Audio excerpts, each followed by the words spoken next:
अस्सलाम वालेकुम, मेरा नाम है ज़ुहैब भट्ट और आज उठाएंगे पुकार सरकारी मरात बामुकाबला सरकारी इमदाद की। एक जो मुल्क का प्राइम मिनिस्टर होता है वो मुल्क के बाप की तरह होता है, कौम उसके बच्चे होते हैं। सरकारी इमदाद और सरकारी जो मरात हैं उसके फ़र्क की हम बात कर रहे हैं। आज आपको बताएंगे कि सरकार जब मरात देती है अपने मुलाजमीन को, जब सरकार मरात देती है अवामी नुमाइंदों को, तो वो कितनी शादिल होती है, लेकिन जब वो इमदाद करने के लिए जाती है तो उसका दिल बच्चे से भी छोटा क्यों हो जाता है। आज के प्रोग्राम में आपको दिखाएंगे। कोई भी मुल्क तरक्की नहीं कर सकता जिधर एक छोटा सा जजीरा हो अमीर लोगों का और गरीब लोगों का समुंदर हो। कोई मुल्क आगे ऐसे नहीं बढ़ता।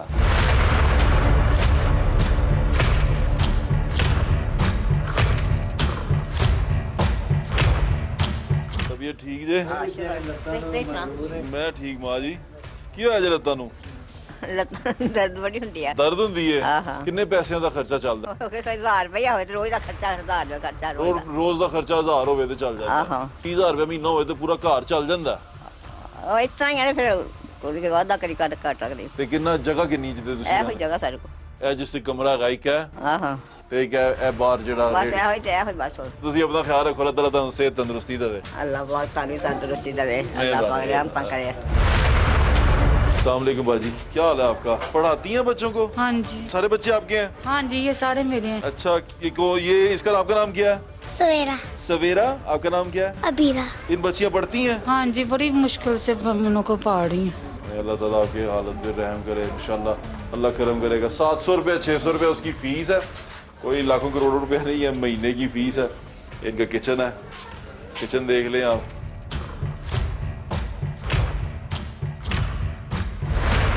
किचन से आगे आ जाएं, ये टॉयलेट है, पीछे लिविंग रूम था उनका, ये ऊपर और लोग रहते हैं।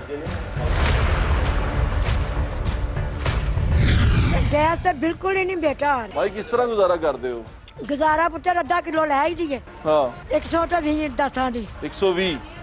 ते ओ माथा भोरा बना बाजी अगर गैस 500 रुपए किलो हो जाए फिर की करोगे? ते फिर असी दरियावां च छाल मार के मर जाएंगे। मुल्क का प्राइम मिनिस्टर होता है वो मुल्क के बाप की तरह होता है, कौम उसके बच्चे होते हैं। 100 रुपए तो महंगी हुई की फर्क पैंदा? वैसे 100 रुपए का की आंदा? एनी क जिन्नी आंदी चाह पकदी ते दूध गर्म हुंदे बस बस बाजारों लिया खांडे हांडियां पईयां है सारे मोहल्ले दी इस तरह आंडे ही है।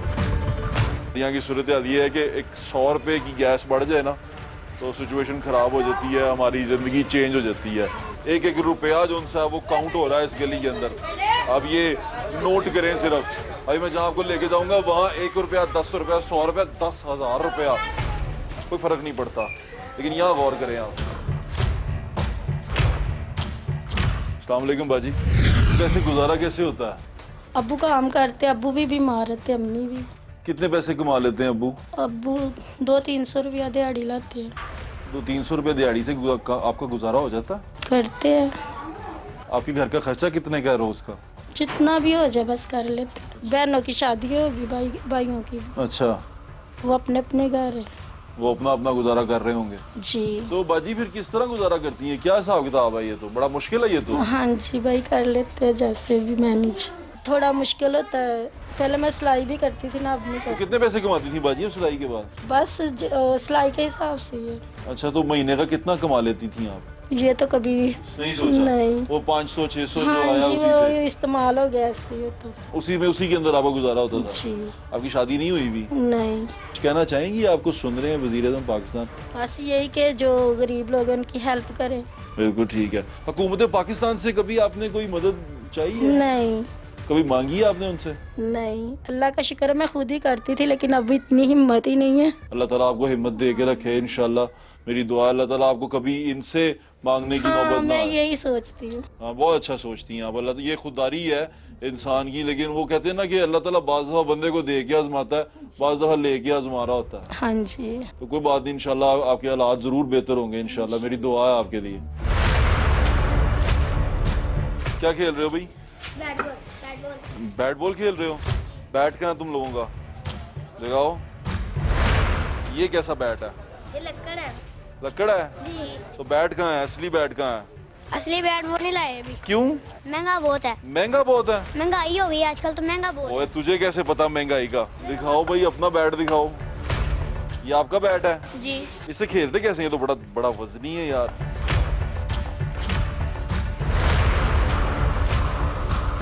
बच्चों को भी अंदाजा है महंगाई का। एक चीज होती है सोशल कॉन्ट्रैक्ट। किसी भी रियासत के अंदर एक सोशल कॉन्ट्रैक्ट होता है। सोशल कॉन्ट्रैक्ट का मतलब ये होता है, सोशल कॉन्ट्रैक्ट का मतलब ये होता है कि रियासत के जो अवाम होते हैं वो हुकूमत को, रियासत को कुछ पैसे देते हैं टैक्स की मद में, महसूल की मद में, या किसी भी सूरत में। वो पैसे देने के बाद रियासत ये इंश्योर करती है कि वो उनका तहफ़्फ़ुज़ करे, उन्हें बुनियादी इंसानी हकूक़ दे, पीने का साफ़ पानी दे, रहने की साफ़ जगह दे, उनके जानो माल का तहफ़्फ़ुज़ करे। अब यहाँ पर सिचुएशन जो सी है वो टोटली ऑपोजिट है। यहाँ पर जिन लोगों को हमने पैसे दे के अपना मुलाजिम रखा है उनके हालात बदल गए हैं, लेकिन जो लोग पैसे दे रहे हैं उनकी सूरत हाल मुख्तलिफ है। और हाँ, यहाँ पर एक और बात बड़ी ज़रूरी है, मैं कहना चाहता हूँ, वो ये क्या कहते हैं, टैक्स नेट में आए। ये लोग टैक्स नहीं देते। इन लोगों से क्या टैक्स लेंगे आप जो 200, 300, 400, 500 दिहाड़ी लेते हैं? और ये मेजॉरिटी में है। टीवी पे नहीं आते तो ये अलग बात है, लेकिन आज मैं आपको इन लोगों को टीवी पे दिखा रहा हूँ। जैसे मैंने वादा किया आपसे कि मैं वज़ीर आज़म की आँखें और कान हूँ, तो मैं वज़ीर आज़म को वो तमाम चीज़ें दिखाऊँगा और सुनाऊँगा जो वो सुन नहीं पाते, और वहाँ तक, उनके महल तक उसकी आवाज़ नहीं जाती। सुनते रहिएगा। क्या हाल है माँ जी? शर्मांदे क्यों पे हो? तबीयत ठीक है? ਅੱਲਾ ਖੈਰ ਕਰੇ। ਇਹ ਸਾਡਾ ਭੈਣ ਵਿਚਾਰਾ ਖੱਪ ਜਾਂਦਾ ਜਾ ਜਾ ਕੇ ਉਹ ਗੈਸਾਂ ਵਾਸਤੇ। ਇਹ ਕਿ ਮਹਿੰਗਾਈ ਕਿੰਨੀ ਹੋ ਗਈ। महंगाई हो गई ਜਿਸ है। ਘਰ ਦੇ 10 ਜੀ ਨੇ ਉਹ ਕੀ ਕਰੇ। ठहरो माँ जी, ਤੁਹਾਡੀ ਗੈਸ ਤੇ ਸੀ ਪਤਾ ਨਹੀਂ। ਜਿਹਦੀ ਮਿਹਨਤ ਕਰਨ ਸ਼ਾਮ ਨੂੰ ਜਿਹਨੇ ਕੁਝ 500 ਵੀ ਕਮਾ ਕੇ ਲਿਆਣਾ ਹੈ ਉਹ ਉਹਦੇ 'ਚ ਗੈਸ ਪਾਏ, ਬੱਚਿਆਂ ਦਾ ਆਟਾ ਲਿਆਏ, ਘਿਓ ਲਿਆਏ, ਕੀ ਕਰੇ ਤੇ ਕਿਸ ਤਰ੍ਹਾਂ। ਤੇ ਬੱਚੀਆਂ 3-3 4-4 ਪੜਨ ਵਾਲੀਆਂ। ਕਿੰਨੇ ਪੈਸੇ ਰੋਜ਼ ਦੇ ਕਮਾਉਂਦੇ ਨੇ? 500 ਰੁਪਈਆ ਜੋ ਜਿਹਨੇ ਲਿਆਉਣਾ ਰੋਜ਼ ਦਾ। ਤੇ ਉਹਦੇ ਵਿੱਚ ਕੀ ਉਹਦੇ 'ਚ ਕੀ ਕਰੇ? ਜੇ ਗੈਸ ਭਰਾ ਲਏ ਤੇ ਆਟਾ ਕਿੱਥੋਂ ਲਿਆਏ? ਆਟਾ ਲਿਆਏ ਤੇ ਘਿਓ ਕਿੱਥੋਂ ਲਿਆਏ? ਇੰਨੀ ਮਹਿੰਗਾਈ। ਅਸੀਂ ਇਮਰਾਨ ਖਾਨ ਨੂੰ ਵੋਟ ਦਿੱਤੇ ਸਨ, ਸਾਨੂੰ ਨਹੀਂ ਸੀ ਪਤਾ ਇਮਰਾਨ ਖਾਨ ਨੇ ਸਾਨੂੰ ਮੂਧੜੇ ਮੂੰਹ ਟੁੱਟ ਦੇਣਾ ਵੇ। ਬਈ ਮਾਨ ਨਿਕਲਿਆ ਕਿ ਗੱਲ ਕਿ ਕੀ ਸਾਡੇ ਗਰੀਬਾਂ ਕੋਲੋਂ ਨੇ ਲੈਣਾ। ਉਹ ਕਹਿੰਦੇ ਨੇ ਇਮਾਨਦਾਰ ਹੈ। ਅਸੀਂ ਵੋਟ ਦਿੱਤਾ ਹੀ ਨਹੀਂ ਸੀ। ਅੱਛਾ। ਮੈਂ ਨਹੀਂ ਸੀ ਦਿੱਤਾ। ਮੈਂ ਆਪਣੀ ਫੈਮਿਲੀ ਨਾਲ ਲੜ ਕੇ ਵੋਟ ਦਵਾਏ, ਆਪਣੇ ਪੁੱਤਰਾਂ ਨੂੰ, ਨੌਵਾਂ ਨੂੰ, ਧੀਆਂ ਨੂੰ ਕਹਿ ਕੇ ਕਿ ਤੁਸੀਂ ਆਪਣੇ ਵੋਟ ਮੇਰੇ ਮਗਰ ਦੇਣਾ ਹੈ। ਤਬਦੀਲੀ ਆਣੀ ਹੈ ਜੀ। ਆ ਕੀ ਤਬਦੀਲੀ ਆਈ ਹੈ? ਭੁੱਖੇ ਮਰਨ ਦੇ ਆ। ਵੀ ਨਹੀਂ ਮਿਲ ਰਿਹਾ ਉਹਨਾਂ ਦੇ। ਭੁੱਖੇ ਮਰਨ ਦੇ ਆ। ਇਨਸਾਫ ਤੇ ਕਿਤੇ ਹੀ ਰਹਿ ਗਿਆ, ਭੁੱਖੇ ਮਰਨ ਦੇ ਆ। ਬਾਜੀ ਕਿੰਨੇ ਚ ਗੁਜ਼ਾਰਾ ਹੁੰਦਾ ਜੇ? ਕੋਈ ਗੁਜ਼ਾਰਾ ਨਹੀਂ ਹੁੰਦਾ, ਕੰਮ ਤੇ ਹੈ ਨਹੀਂ ਤੇ ਗੁਜ਼ਾਰਾ ਕਿਸ ਹੋਏਗਾ। ਸਾਡਾ ਮਹੱਲਾ ਤੂੰ ਵੇਖ ਹੀ ਰਿਹਾ ਮੈਂ ਪੁੱਤਰ। ਦੇਖਿਆ ਮਾਂ ਜੀ, ਕਿੰਨੇ ਕਸੀਂ ਲੈਣ ਲਾਟ ਲੋਕ ਇੱਥੇ ਰਹਿੰਦੇ ਆ, ਮਾੜੇ ਸਭ ਮਾੜੇ। मैं देखा, बिल्कुल देखा। ये गुरुदत्त भवन है पीर मक्की के पीछे, सर्कुलर रोड के ऊपर गुरुदत्त भवन के अंदर है। इसके पीछे यहाँ पर एक डिस्पेंसरी है। ਹਾਂਜੀ ਇਹ ਚੱਲਦੀ ਸੀ ਕਦੀ। माँ जी चलती सी? ਭੱਲੀ ਬੱਟ ਉਦੋਂ ਜਿੰਦਾ ਸੀ, ਚਲਾਈ ਸੀ ਉਹਨੇ ਵਾਵਾ ਦੇਰ। ਸਾਨੂੰ ਬੜਾ ਸੁੱਖ ਰਿਹਾ ਦਵਾਈ ਦਾ। ਉਹ ਮਰ ਗਿਆ, ਕਹਾਣੀ ਖਤਮ। ਕਿਸੇ ਨੇ ਪੁੱਛਿਆ ਹੀ ਨਹੀਂ ਆ ਕੇ। ਉਹ ਜਿਹੜੀ ਉਹਨਾਂ ਦੀ ਕੋਈ ਖਾਲਦਾਰ ਰਾਜ ਦਾ ਮੈਨੂੰ ਨਾਮ ਹੀ ਨਹੀਂ ਪੂਰਾ ਯਾਸਮੀਨ ਰਸ਼। ਹਾਂਜੀ, ਉਹ ਜਿਸ ਦਿਨ ਵੋਟ ਲੈਣੇ ਸੀ ਨਾ, ਇੱਕ ਦਿਨ ਮਹੱਲੇ ਚ ਆਈ ਹੈ, ਨਾਲ ਹੀ ਮੇਰੇ ਬੇਟੇ ਦਾ ਘਰ ਹੈ, ਉੱਥੇ ਅਸੀਂ ਉਹਨੂੰ ਪਾਣੀ ਪਿਆਇਆ। ਉਹ ਦਿਨ ਜਾਏ ਤੇ ਅੱਜ ਦਾ 5ਵਾਂ ਸਾਲ ਘਰੇ ਇਮਰਾਨ ਖਾਨ ਨੂੰ ਲੱਗ ਗਿਆ। तीसरा 30.5 ਤੀਸਰਾ ਲਾਲਾ 2 ਲਾਲਾ। ਉਹਨੇ ਸਾਡੀ ਬਾਤ ਨਹੀਂ ਪੁੱਛੀ, ਨਹੀਂ ਕਿਸੇ ਕੁੜੀ ਦੀ, ਮੁੰਡੇ ਦੀ, ਕਿਸੇ ਨੂੰ ਲਵਾਉਣਾ ਜੇ। ਉਹਨੇ ਬੜੇ ਲੋਕਾਂ ਨੂੰ ਲਵਾਇਆ ਹੈ, ਉਂਝ ਪਤਾ ਲੱਗਿਆ ਕਿ ਲਵਾਇਆ ਹੈ। ਤੁਹਾਡੇ ਗੁਰੂਦੱਤ ਭਵਨ ਚ ਨਹੀਂ ਆਏ? ਨਹੀਂ ਹੈ। ਨਹੀਂ ਕੋਈ ਨਹੀਂ ਆਇਆ। ਸਾਡੇ ਕੋਲੋਂ ਕਸਮ ਚਕਾ ਲਾ, ਜੇ ਉਹ ਇੱਥੇ ਬੜੀ ਵੀ ਹੋਵੇ, ਉਹਦਾ ਕੋਈ ਬੰਦਾ, ਕੋਈ ਉਹਦਾ ਭਣੇਵਾ, ਕੋਈ ਭਤੀਜਾ, ਕੋਈ ਨਹੀਂ ਆਇਆ। ਪਹਿਲੇ ਮੈਨੂੰ ਦੱਸੋ 1000 ਰੁਪਏ ਦੀ ਕੀ ਕੀਮਤ ਹੈ ਤੁਹਾਡੇ ਵਾਸਤੇ? ਤੁਹਾਨੂੰ 1000 ਰੁਪਏ ਦਾ ਕੀ ਆ ਜਾਏਗਾ? ਕੁਛ ਵੀ ਨਹੀਂ ਆਏਗਾ, ਕੀ ਆਏਗਾ? ਆਂਡਿਆ ਆਟਾ ਨਹੀਂ ਆਂਡਿਆ ਬਾਈ, ਘਿਓ ਨਹੀਂ ਆਂਡਿਆ, ਚੀਨੀ ਨਹੀਂ ਆਂਡਈ। ਹਾਰ ਕੇ ਮੇਰੇ ਬੇਟੇ ਨੇ ਆਪਣੀਆਂ ਬੱਚੀਆਂ ਨੂੰ ਪੜਨ ਤੋਂ ਉਠਾ ਲਿਆ ਕਿ ਮਾਂ ਜੀ ਕਿੱਥੋਂ ਕਰੀਏ। ਮੇਰੇ ਬੇਟੇ ਨੇ ਕੌਣ ਕਰੇ? ਉਹਨਾਂ ਨੂੰ ਹਟਾ ਲਿਆ, 4 ਬੱਚੇ ਉਹਨਾਂ ਹਟਾ ਲਿਆ। ਹਾਲਾਂਕਿ ਗਵਰਨਮੈਂਟ ਸਕੂਲ ਚ ਪੜ੍ਹਦੇ ਸਾਨੂੰ, ਉੱਥੋਂ ਤੁਹਾਨੂੰ ਪਤਾ ਕੀ ਮਿਲਦਾ ਹੈ। ਗਵਰਨਮੈਂਟ ਸਕੂਲ ਤੋਂ ਵੀ ਢਾ ਲਿਆ? ਹਾਂਜੀ। ਗਵਰਨਮੈਂਟ ਸਕੂਲ ਵਾਲੇ ਵੀ ਪੈਸੇ ਲੈ ਰਹੇ ਨੇ? ਤੇ ਗਵਰਨਮੈਂਟ ਸਕੂਲ ਦੇ ਵਿੱਚ ਤੇ ਦੇਤੀਆਂ 4 ਕਿਤਾਬਾਂ, ਤੇ ਬਾਕੀ ਬੇਟਾ ਸਾਰਾ ਸਿਲਸਿਲਾ ਕੌਣ ਕਰੇ। 4 ਕਿਤਾਬਾਂ ਦੇਤੀਆਂ, ਉਸ ਤੋਂ ਬਾਅਦ ਪੈਸੇ ਦੇ ਦੇਣੇ ਨਹੀਂ। खत्म। एक डिस्पेंसरी दिखाता हूँ। माँ जी बड़ी मेहरबानी, बड़ी मेहरबानी माँ जी। अल्लाह ताला ताड़ी खैर करे। बच्चे देखें यहाँ पे, ये आपके मुल्क का मुस्तकबिल है। अब ये बच्चे जो उनसे हैं, ये बच्चे जब बड़े होंगे, आप इनसे क्या उम्मीद करते हैं? ये क्या बनेंगे, क्या करेंगे? ये डिस्पेंसरी है, डिस्पेंसरी को भी उंगली लग गई हुई है। मुस्तकबिल लेके चले थे हम। बाबा कितने पैसे कमा लेंदे हो? मैं PH च मुलाजम। PH च मुलाजम हो? अच्छे पैसे कमा लेंदे हो? तनख्वाह ये जेडी आनी 27-28 27-28 गुजारा हो जाता जी। बस करना है, शुक्र अल्लाह दा करना है। बाबा जी ਤੁਹਾਡੀ ਤਨਖਾਹ अगर डबल करती जाए कितनी हो जाएगी? 50,000 खुश हो जाओगे? हाँ बिल्कुल, सारा हिसाब किताब ठीक हो जाएगा जी बिल्कुल। तनख्वाह डबल हो जाए तो हिसाब किताब ठीक हो जाएगा। बिल परेशान करते ने, ਹੁਣ ਬਿੱਲ ਪਰੇਸ਼ਾਨ ਕਰਦੇ ਨੇ ਤੇ 50,000 ਨਾਲ ਸਾਰਾ ਠੀਕ ਹੋ ਜਾਏਗਾ ਸਾਰਾ ਹਿਸਾਬ ਕਿਤਾਬ ਜ਼ਿੰਦਗੀ ਦਾ। हाँ बिल्कुल, खुशी भी आ जाएगी। हाँ जी बिल्कुल आएगी। खुशी भी आ जाएगी। 20,000 एक्स्ट्रा देना है। 20,000 यहाँ तो ट्रेवल अलाउंस लेते हैं 3 लाख रुपया साल का, TADA लहदा, हर चीज़ अलहदा। ये अलाउंसेस हैं आपके नुमाइंदों के, जो आपके हकूक के तर्जुमान है ना, वो इतने पैसे लेते हैं। रोज़ का अलाउंस लहदा है, समचुरी अलाउंस लहदा है, तकरीबन 2 लाख 1.5 लाख के दरमियान में सैलरियाँ हैं जो इनको मिलती हैं, उसमें भी खुश नहीं है ना? बाबा जी की हाल है? तबीयत ठीक है? अल्हम्दुलिल्लाह। बाबा जी कितने पैसे कमा लेंदे हो? 500-600 700 बस? ते गुजारा हो जाता है? नहीं गुजारा कितों दा? महीने का कितना कमा लेंदे हो? महीने का कोई 15-20 हज़ार। 15-20 हज़ार रुपया महीना? हाँ 15-20 हज़ार। तो बाबा जी अगर ਤੁਹਾਡੀ तनख्वाह हो ये 30,000 रुपया, हाँ तो कैसा गुजारा होएगा? गुजारा अजकल महंगाई के दौर च हुंदा किथे आ। 30,000 रुपया ਤੁਹਾਨੂੰ ਮਹੀਨਾ ਆਣਾ ਸ਼ੁਰੂ ਹੋ ਜਾਏ ਫਿਰ ਕੀ ਕਰੋਗੇ? फिर भी कुछ नहीं है, खान पीनी है। 30,000 च भी कुछ नहीं होता। 30,000 भी कुछ नहीं है। जिंदगी थोड़ी जी बदलेगी ਹੁਣ ਤੋਂ? हाँ बदल जाती है इंसान की जिंदगी, जो तो पैसे ਵੱਧ ਹੋ ਜਾਣ ਤੇ ਫਿਰ ਤਾਂ बदल जाती है ना। बिल्कुल ठीक है।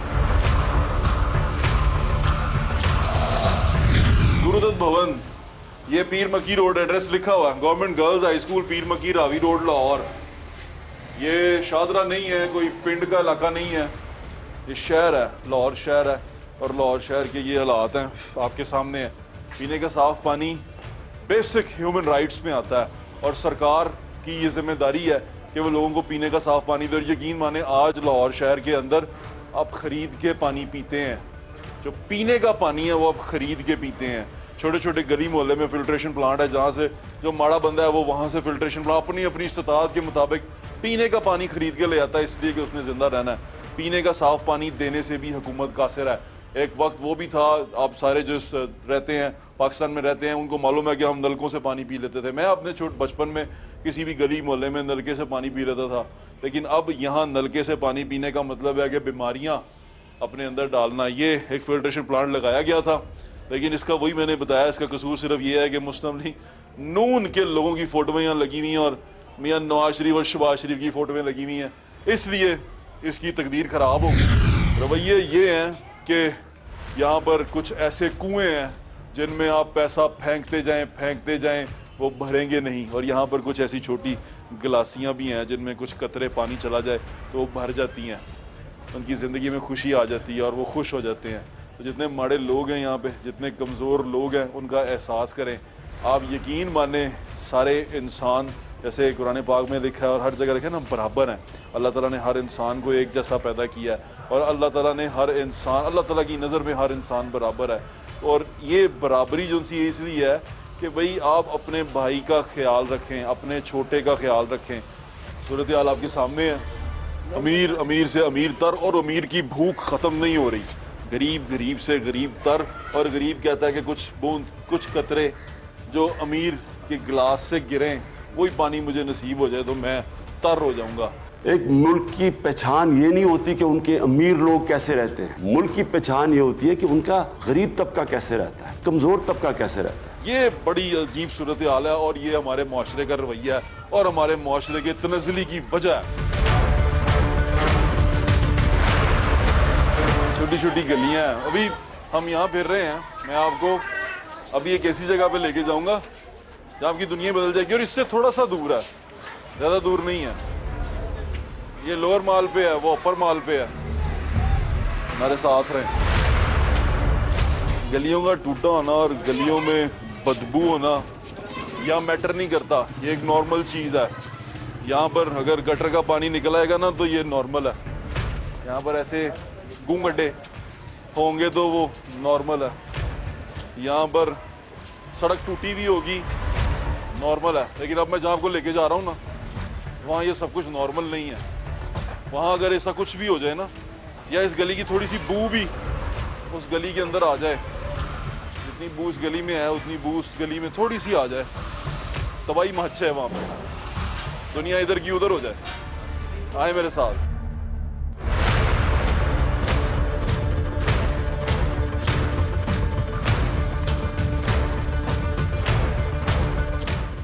की कह रहे हो? 12,000 रुपये जो है हर बंदे को दिता, मेरे के तो लकीर नहीं आ रही, तन नहीं मिलना। नहीं मिले? 12,000 नहीं आया? नहीं आया। कर दो सोता लाया राश भी नहीं। ਤੁਹਾਡੀ ਦੁਕਾਨ ਹੈ? ਹਾਂਜੀ ਇਹ ਦੁਕਾਨ ਹੈਗੀ ਮੇਰੀ ਤੁਹਾਡੇ ਸਾਹਮਣੇ ਹੀ। 4-6 ਪੀਸ ਹੋ ਨੇ, 4-6 ਪੀਸ ਹੈ। ਕਿੰਨੇ ਪੈਸੇ ਕਮਾ ਲੈਂਦੇ ਚਾਚੂ ਇਧਰੋਂ? ਮੈਂ ਕਿੰਨੇ ਪੈਸੇ ਨਹੀਂ ਕਮਾਉਂਦਾ ਦਿਹਾੜੀ ਦਾ, ਮੈਂ 100 ਵੀ ਨਹੀਂ ਕਮਾਉਂਦਾ ਤੁਹਾਡੇ ਸਾਹਮਣੇ ਹੀ।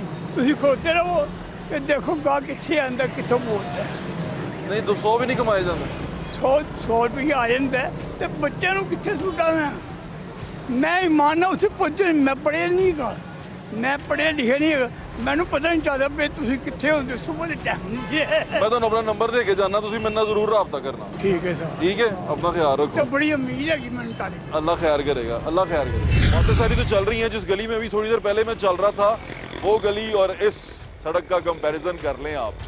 वहाँ लोग रहते हैं, वो लोग रहते हैं जिनके लिए यहाँ इस गली के ऊपर लोग रहते हैं, उनके हकूक़ की तर्जुमानी के लिए, उनके हकूक़ को कोई सल्ब ना करे उसकी हिफाजत के लिए यहाँ लोग रहते हैं। ये गौफ लेन है और ये बड़ी खूबसूरत रोड है। यहाँ बदबू, कीचड़, गटर का कॉन्सेप्ट नहीं है और वहाँ जो है वो आपने देखा है। ये डीसी हाउस है लाहौर का और अभी मैं जिस जगह पे हूँ इसे कहते हैं GOR, government officer residence, GOR 1। इसमें वैसे आम पब्लिक का दाखिला मना है, लेकिन इसके बाहर कुछ जगह हैं जहाँ पर आप जा सकते हैं। अभी एक मिनिस्टर साहब गुजरे थे, ये मिनिस्टर साहब भी, गाड़ी भी, यहाँ पर बहुत VIP मूवमेंट होती रहती है, तो ये गाड़ी भी जो सी है ये उन्हीं लोगों के पैसों की है जिनकी गलियों मोहल्लों से मैं आपको लेके आया हूँ। अब आप मुझसे पूछेंगे उनके पैसों की कैसे है, वो कौन सा टैक्स देते हैं, वो कौन सा ये करते हैं।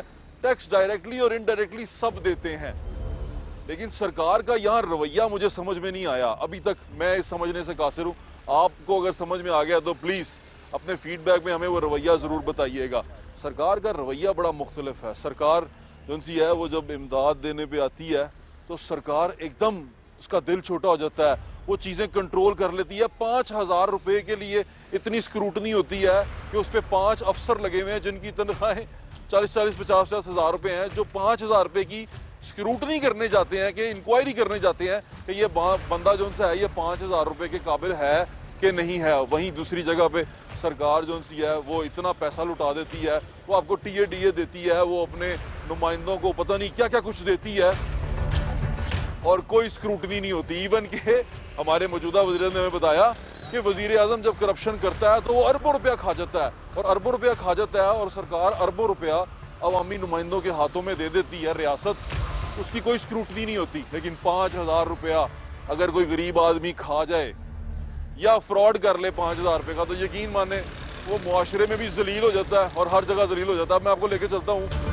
आज़म मलिक साहब के पास। ये अमीन है बैतुल माल पंजाब के। वैसे मैं आपको ये बता दूं कि अगर आप बैतुल माल में इमदाद के लिए अप्लाई करना चाहें तो वहाँ पर वो आपको मुख्तलिफ मद में इमदाद करते हैं। तो ये तमाम डिटेल तफसीलात साथ चलती हुई आप देख रहे हैं। अब यहाँ से और मरात जब ये देने पे आते हैं तो 3-3 लाख का एयर फेयर देते हैं अपने जो नुमाइंदे हैं अवाने बाला में और नेशनल असम्बली में बैठे हुए नुमाइंदों को ये 3-3 लाख रुपए का सालाना एयर फेयर देते हैं। ये उन तमाम मरात से अलग है जो मिलती है, यानी कि 1 लाख रुपया एजुकेशन का सालाना, और वो भी बहुत मुश्किल से। आप समझ ही गए होंगे कि बैतुल माल में जाना और वहाँ से पैसे लेना कितना मुश्किल होगा। इसके अलावा बहुत सारी मरात हैं, इनकी डिटेल्स भी आप साथ चलती हुई देख रहे हैं जो वेबसाइट्स पे तमाम डिटेल्स और ये तमाम मरातें, ये तमाम पैकेजेस वहाँ अवेलेबल हैं। पहले जाके आज़म मलिक साहब से ज़रा पूछते हैं कि अगर किसी ने इमदाद के लिए अप्लाई करना हो पंजाब बैतुल माल में तो क्या क्राइटेरिया और ये क्या पैसे, जितना भी उनका बजट है ये बहुत है। 5 अरब रुपए का बजट वैसे वफाकी बैतुल माल में है। ओहो,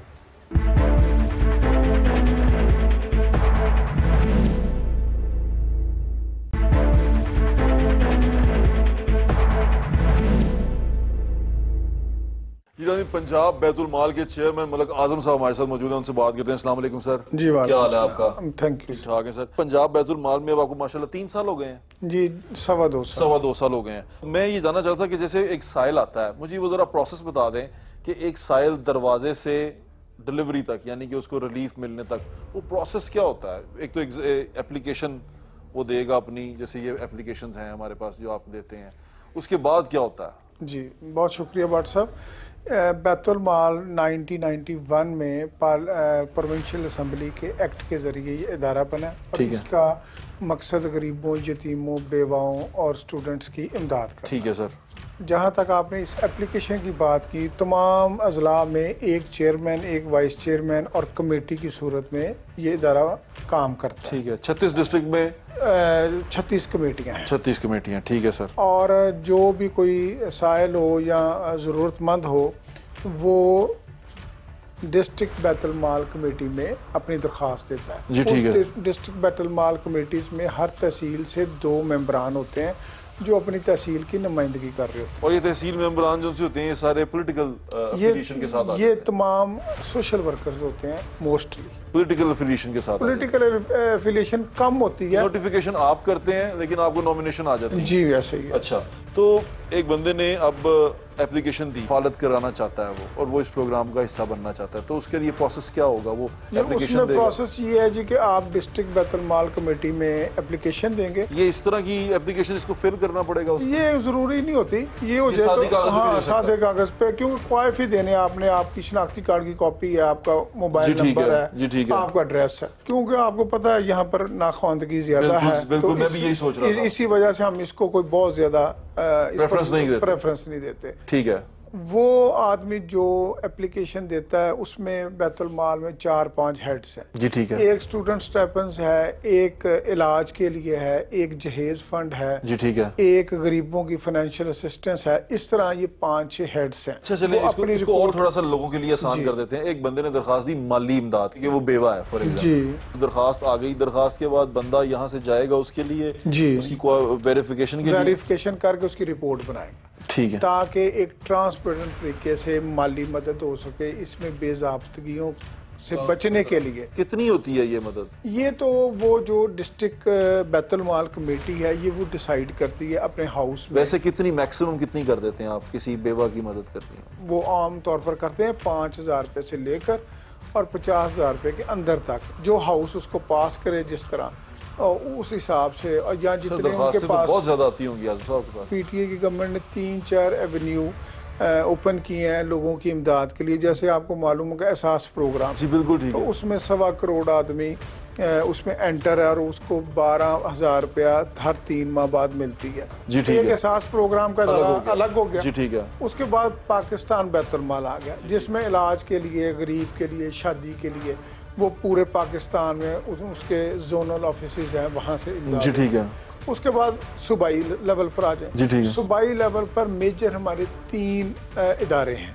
एक इसमें एक ज़कात उशर है जो वजारत ज़कात उशर के तहत चलता है। जी ठीक है। और वो मोहल्ला वाइज, वार्ड वाइज कमेटियां बनी हुई हैं। अलग है वो बिल्कुल अलग है। उसका जो ज़कात आती है उसका बिल्कुल उसका बैतुल माल से कोई ताल्लुक, बैतुल माल से भी और एहसास से भी, एहसास से भी कोई ताल्लुक। बिल्कुल ठीक है। ठीक है। अब आ गया दूसरा इदारा, आ गया पंजाब बैतुल माल। ठीक है। पंजाब बैतुल माल वाहिद गवर्नमेंट का इदारा है जिसमें ज़कात इस्तेमाल नहीं होती। भाईजान कितनी मदद करते हैं? जैसे जहेज के लिए आपने बता दिया, अगर कोई नादार आया, बेवा आई, तो 5 से 50,000 रुपए के दरमियान मदद करते हैं। और ये वन टाइम होती है? It's one time in a lifetime? No, 1 साल में एक दरखास्त दी जा सकती है। 1 साल में एक दफा दरखास्त, और अगर उसको अगले साल जरूरत पड़े तो वो दे सकता है, तो दोबारा दे सकता है, और फिर दोबारा उसका हो सकता है। और बड़ा नादर चांस है कि दूसरी बार भी उसी को मिले, क्योंकि और लोगों का भी हक होता है। आपका बजट कितना है भाईजान सालाना? बजट इसमें जब मैंने चार्ज लिया उस वक्त तो खजाने में कोई 48 करोड़ रुपया मौजूद था। ठीक है। आज से 2.25 साल पहले? आज से 2.25 साल। वो फिर हमने according to the act of the बैतुल माल वो हमने तमाम डिस्ट्रिक्ट्स में उसको तकसीम 48 करोड़ रुपया 48 करोड़ रुपया हमने उसको तकसीम कर दिया। उसमें से हमने कुछ पैसे रखे जो हमने पंजाब बैतुल माल काउंसिल ने सीएम साहब की स्पेशल इंस्ट्रक्शंस पर 2-3 सूबाई लेवल के प्रोग्राम शुरू किए जिसमें सिलाई मशीनों की तकसीम थी। 50 करोड़ रुपया भी हो अगर सालाना इसको 10 करोड़ भी कर, जी जी, तो ये तो बहुत थोड़ा नहीं है। जी ये थोड़ा है। और हमने गुजारिश की है जनाब चीफ मिनिस्टर पंजाब साहब से क्योंकि वही सूबे के हेड हैं और वही इसको इंक्रीज कर सकते। आपके मिनिस्टर यावर बुखारी साहब हैं जी, तो उन्होंने इस पे कोई आवाज उठाई? क्योंकि 10 करोड़ रुपया मुझे नहीं लगता कि आप किसी की हेल्प करना चाहें और करने जाएं। जैसे फॉर एग्जांपल आप जहेज के लिए कितने पैसे देते हैं? जहेज के लिए एक्चुअली मेरे आने से पहले ये जो कवानीन बने हुए थे ये 1991 के ही बने हुए वो कहते हैं जी हम 20,000 रुपया हाँ जी, ये 25,000 रुपया था। और ये मेरे आने के बाद हमने एक तो तमाम गरीबों की मुश्किलात को ख़त्म करने के लिए कानून को तब्दील किया है। मिसाल के तौर पर पहले जिसकी आप इमदाद करते थे उसको बैंक अकाउंट खुलवाना पड़ता था, फिर वो वहाँ से बैंक से जाकर चेक लेता था। तो गरीब आदमी को तो कोई बंदा अकाउंट खुलवाने के लिए अंदर ही नहीं आने देता। उनको पता होता था कि ये हमारी चेक बुक भी ज़ाया करेगा और एक दफ़ा चेक यहाँ से लेकर चला जाएगा। तो हमने डिजिटाइज उसको कर दिया। हमने मतलब हमने उसको ये ओमनी और इजी पैसा के थ्रू हमने अच्छा, उसकी मोबाइल ट्रांजैक्शन आपके इस तमाम ट्रांजैक्शन और इस तमाम प्रोसेस के अंदर लोग बहुत ज्यादा हैं जी। ये साइल और जो डिलीवर करने वाला, रिलीफ देने वाला, उसके दरमियान में बंदे बहुत ज्यादा हैं। कौन कौन है? जैसे एक आपने कहा जो वो करने जाता है, स्क्रूटनी करने जाता है, इंक्वायरी करने जाता है, गवर्नमेंट ऑफिसर है ना। उसके बाद एक पूरा बोर्ड है जो ये डिसाइड करेगा कि इसको देने पैसे हैं कि नहीं। नहीं, चाहे वो 5,000 हो या 10,000 हो। नहीं, ऐसा बात नहीं है। बोर्ड ने पॉलिसी डिसाइड करनी, यानी कि जिली कमेटी ने एक पॉलिसी डिसाइड करनी। सवाबदीद किसकी बनी फिर ये तो मुझे मैकेनिकल तो नहीं नजर आ रहा है, इसमें मुझे तो सवाबदीद नजर आ रही है। जैसे सवाबदीद से मेरी मुराद, अगर उसको जो एडी गया है, जो असिस्टेंट डायरेक्टर, जो भी आपका बंदा इंक्वायरी करने के लिए गया है, कि ये उसकी सवाबदीद है कि वो क्या रिपोर्ट जमा करे? ना, ऐसी कोई बात नहीं। एक तो ये है कि सवाबदीद किसी की नहीं है। एक तो ये है कि एक्ट में लिखा हुआ है कि आप जिली कमेटियां कितने तक इमदाद कर सकती हैं, एक बात हो गई। दूसरा हाउस उस पर उसको अख्तियार है कि वो उसको इंक्रीज करे। हाउस के कितने मेंबर? ये एक यानी कि हर तहसील में से 2 मेंबर होंगे। एक बंदा एक एप्लीकेशन को अगर आप इतने सारे प्रोसेस में से गुजार रहे हैं, नहीं ये आपको लग रहा है ना प्रोसेस। फर्ज करें मेरा जिला सांगला है, डिस्ट्रिक्ट ननकाना है, और मैं सांगला हिल से तहसील मेंबर जी, ठीक है। तो मैंने जो सांगला हिल की तहसील की जो एप्लीकेशन है उसको मैंने लुक आफ्टर करना। ठीक है। और वो दरखास्तें आपने अप्रूव करनी है? जी, मैंने रिकमेंड करके तो डिस्ट्रिक्ट रिकमेंड करके आ गई, दफ्तर आ गए, वहां से उसको चेक बन जाएगा।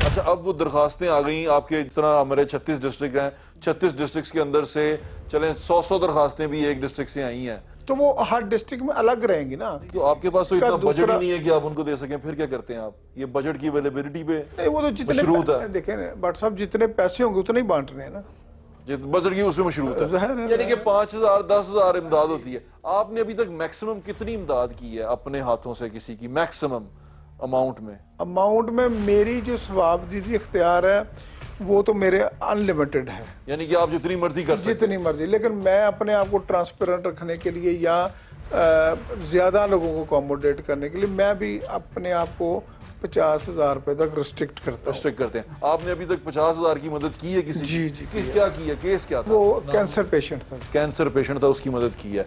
और किसी एजुकेशन के सिलसिले में किसी की ज्यादा मदद? जी, अब हमने ये हमारा MOU साइन हो रहा है पंजाब यूनिवर्सिटी में जी एक डिपार्टमेंट के साथ, तो उसमें हम NGOs को साथ मिलाकर, तो उसमें जो डिजर्विंग टॉप स्टूडेंट्स हैं जिन्होंने गोल्ड मेडल लिए हुए हैं, अच्छा, उनकी सेमेस्टर को हम स्पॉन्सर करने लगे। अच्छा, उनमें करते हैं। माजूर अफराद को कितने तक? जी, माजूर अफराद के लिए हमने बहुत ज़्यादा मेहनत की है। पहली दफ़ा पंजाब में हमने हज़ारों अफराद को व्हील चेयर्स तकसीम की हैं और इसमें अल खिदमत फाउंडेशन ने हमारे साथ बहुत ताउन किया। हमने उनके साथ मिलकर भी प्रोग्राम बनाया और उन्होंने हमें सैकड़ों की तादाद, अल खिदमत फाउंडेशन जमात इस्लामी जी ठीक है, उन्होंने हमें सैकड़ों की तादाद में फ्री व्हील चेयर्स भी दी हैं। तो गवर्नमेंट का अपना इसमें क्या कंट्रीब्यूशन होता है? गवर्नमेंट का कंट्रीब्यूशन ये है कि एक तो इस प्रोग्राम को सरदार उस्मान बुज़दार साहब ने खुद इसका इफ्तिताह किया था और हमने जो पैसे हमारे पास थे हमने तकरीबन 2 करोड़ रुपए से ज़्यादा इसमें रख कर, तो इसको 50% NGO के साथ कोलैबोरेशन करके, ठीक है, तो हमने चले। अब एक सवाल आजम मलिक साहब से करना चाहता हूँ मैं, पार्टी और बैतुल माल से हट के। जी, वो ये सवाल है कि ये जितनी भी इमदाद है, आपको लगता है कि ये इनफ है? नहीं, बिल्कुल नहीं।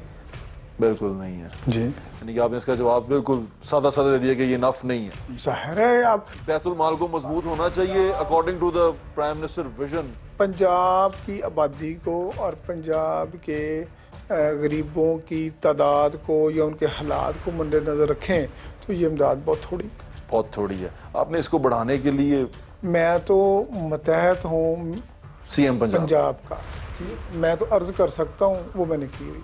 बिल्कुल ठीक कह रहे हैं आप। आपके वक्त का बहुत बहुत शुक्रिया आजम मलिक साहब, थैंक यू सो मच। आजम मलिक साहब अमीन है बैतुल माल पंजाब के, और उनके बकौल ये पैसे बहुत थोड़े हैं। 10 करोड़ रुपए का बजट है उनका सालाना, जो पिछले कुछ अर्से से रुका हुआ था।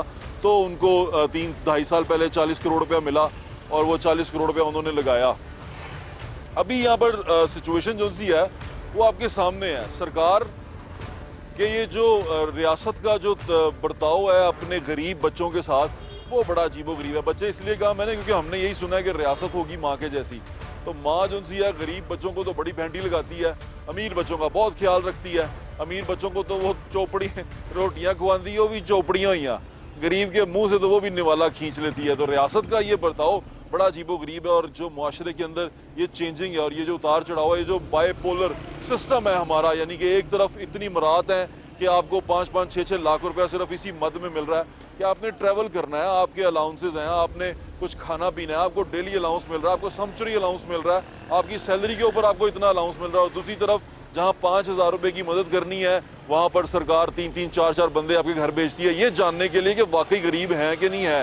यानी 5,000 रुपये लेने के लिए कहीं झूठ तो नहीं बोल रहा, 10,000 रुपये की मदद के लिए झूठ तो नहीं बोल रहा। अपनी बच्ची की जहेज़ के लिए अगर वो कुछ पैसे मांग ले तो 25,000 से 20,000 रुपया उसको वो इमदाद मिलती है जो बच्ची की शादी के लिए मिलती है। अब ये बच्ची की शादी के लिए 20,000 रुपया, ज़रा वो लोग सोचें जो लाखों का सिर्फ लहंगा पहनते हैं, ये इमदाद गरीब आदमी को मिलती है। और ऐसी सूरत में आप जमहूरियत का अलम उठाए फिरते हैं, आप जमहूरियत के नारे लगाते फिरते हैं और लोगों को कहते हैं कि भाई हमारे साथ चलो और हम आपको आपका हक दिलवाएंगे। इतना अरसा से हम इसी तरह जीते आ रहे हैं और इसी तरह बढ़ते आ रहे हैं कि आम आदमी को अगर 1,000 रुपया भी एक्स्ट्रा मिल जाए, वो कहता है कि वोट तो छोड़ो मेरी जान भी ले लो। तो 1,000 रुपये की वैल्यू इस कदर ज़्यादा है हमारे यहाँ पर। अमीर आदमी के लिए 1,000 रुपया शायद कुछ ना हो, वो कहेगा बिरयानी खा के वोट डालते हैं, ये करते हैं। बिल्कुल डालते हैं लोग बिरयानी खा के वोट। और ये वोट जो डालते हैं, बिरयानी की अहमियत किसी भूखे से पूछें कितनी होती है। और 500 रुपया अगर दिहाड़ी कमाता है उसको 1,000 रुपया मिल जाए तो एक दिहाड़ी का मतलब ये नहीं होता कि 1,000 रुपया लेके जा रहा है। एक दिहाड़ी का मतलब होता है उसके बच्चों के चेहरों पे खुशी और उनके बच्चों का खाना।